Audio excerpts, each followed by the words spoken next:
Kemarin itu Sterling lawan Leicester dibu sama fans-fans Chelsea.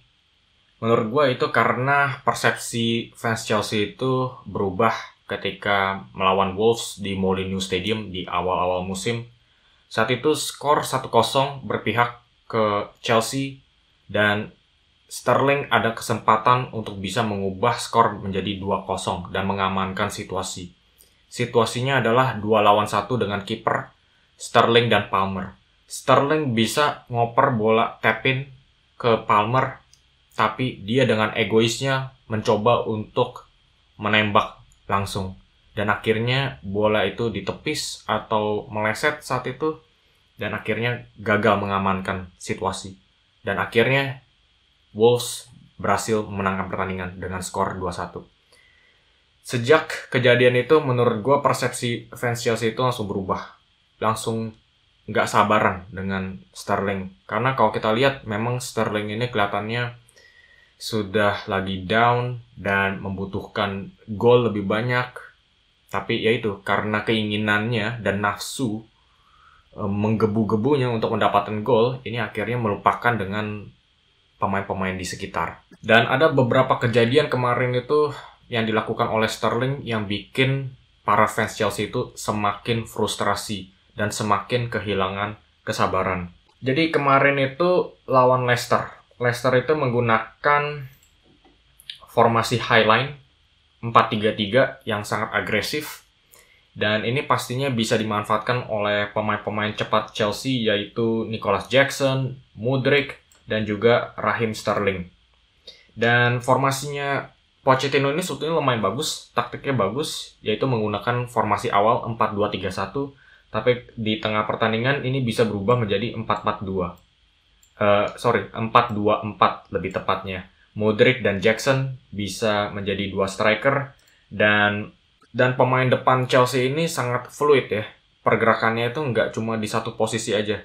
Jadi Mudryk itu bisa menyamping sedikit, dan Sterling yang menjadi second striker berbarengan dengan Jackson. Dan ini adalah formasi yang sangat bagus sebetulnya. Tapi yang memprihatinkan buat Chelsea adalah Leicester menggunakan highline dan juga menggunakan formasi high pressing. Dan formasi high pressing ini adalah menekan dua pivot Chelsea, yaitu Gallagher dan Moises Caicedo.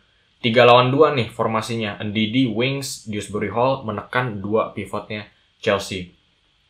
Dan sebetulnya ini formasi yang cukup agresif, tapi kalau high pressingnya Leicester ini berhasil dilewati, ini bisa menciptakan situasi di mana Mudryk 1 lawan 1, Sterling 1 lawan 1, Jackson 1 lawan 1, Palmer dan 1 lawan 1. Tugas utamanya Chelsea adalah bagaimana bisa melewati high pressing dan bisa mengaliri bola ke 4 pemain di depan seperti ini. Dan itu pun juga yang terjadi.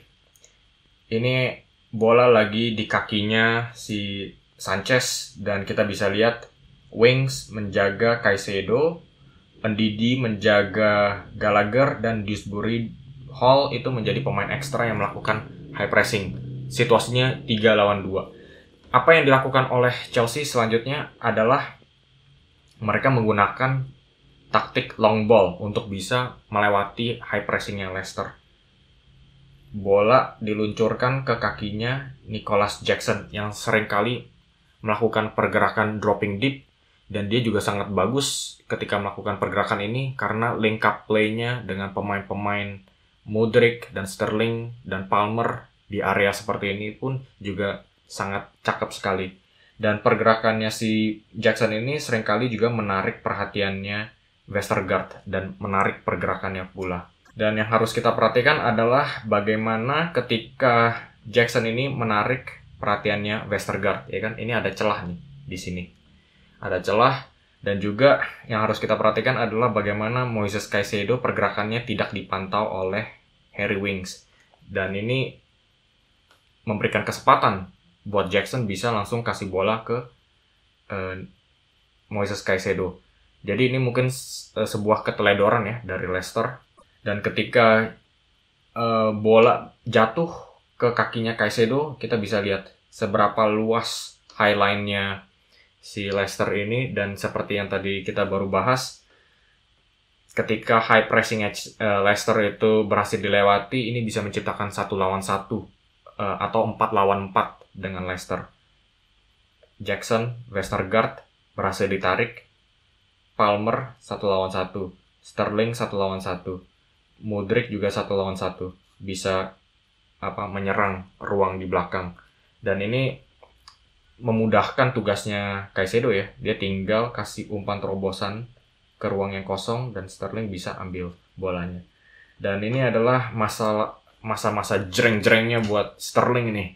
Ini masa penentuan. Apakah dia bisa mencetak gol? Karena ini situasi yang sangat gampang sekali, 1-1 dengan kiper.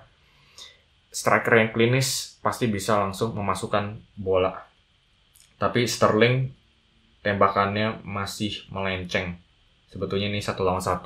Ini yang bikin para fans Chelsea itu sangat frustrasi sekali. Dan juga ada situasinya Chelsea yang memainkan bola panjang ke kakinya Jackson. Dan Jackson sekali lagi kinerjanya sangat bagus lawan Leicester dalam soal link up dan juga soal penahanan bola di depan. Seringkali dia pegang bola, dua back Chelsea itu langsung perhatiannya ditarik sama dia. Dan ini bisa menciptakan ruang kosong buat Sterling. Tapi ya sekali lagi, kinerjanya si Jackson udah bagus, kasih bola ke Sterling.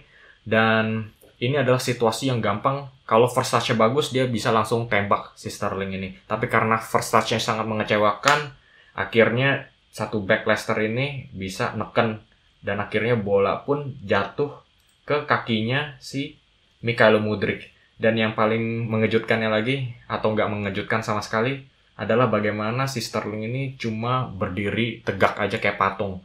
Sebetulnya si Mudryk lagi mau coba tembak, ya setidaknya lompat lah, hindari tembakannya si Mudryk. Tapi dia cuma berdiri tegak, dan akhirnya dia berhasil memblokir tembakan temannya sendiri. Dan reaksinya dari Sterling pun juga kelihatannya kayak masa bodoh. Oh ya udah, Mudryk gagal tembak, so what? Gitu loh. Gue cuma fokus sama gol gue sendiri aja kok. Gue nggak mikirin teman-temannya. Itu persepsi gue sih tentang Sterling. Pemain yang terlalu fokus dengan ambisinya sendiri sampai dia lupain ambisi teman-temannya atau juga kepentingan timnya. Dan juga ada satu kejadian dari Sterling kemarin itu, yaitu tendangan dari titik putihnya si Sterling ini. Sebetulnya ini adalah peluang yang dia ciptakan sendiri buat dirinya sendiri.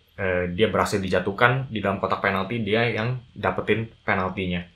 Tapi dari situasi titik putih seperti ini, tembakannya Sterling itu sangat sekali mengecewakan. Kita tahu sebetulnya Sterling itu bukan penendang penalti yang alami ya. Dia itu nggak pernah bagus dalam tendangan penalti. Cuma kenapa dia dipilih jadi dia milih sendiri jadi penendang ya karena dia benar-benar berambisi untuk mendapatkan gol. Tapi dari tembakannya penaltinya ini juga kelihatan tembakannya itu nggak bagus, terlalu di tengah, nggak memojok ke gawang sama sekali. Dia itu seakan-akan dia itu mau dapetin gol murah, berharap si kipernya ini tebakan arahnya itu salah. Tapi dengan tembakan yang sangat sentral seperti ini, sekali ketebak itu gampang dihalau. Dan itu yang terjadi. Dan kelihatannya ini sangat error banget dan bikin fans Chelsea itu semakin frustrasi. Dan juga ada satu kejadian, ini juga tembakan free kick. Sekali lagi menggambarkan bagaimana si Sterling ini terlalu berambisi untuk mendapatkan gol. Ya, ini dia lagi dapetin free kick persis di luar kotak penalti. Jaraknya itu sangat dekat dengan gawang. Tapi yang mengecewakan, si Sterling memilih tembakan dengan power daripada akurasi. Jarak sedekat seperti ini lebih bagus placing daripada power. Karena power itu membutuhkan top spin untuk bisa menaiki atas pagar dan akhirnya bisa langsung cepat turun masuk ke gawang, ya kan? Itu kan idealnya. Tapi itu membutuhkan teknik yang luar biasa. Susah banget. Sebaiknya itu placing dari tembakan seperti ini. Tapi apa yang dia lakukan, dia coba untuk melakukan tembakan keras. Dan hasilnya tembakan yang sangat jauh dari harapan, jauh dari gawang, dan hanya bisa melayang ke luar angkasa.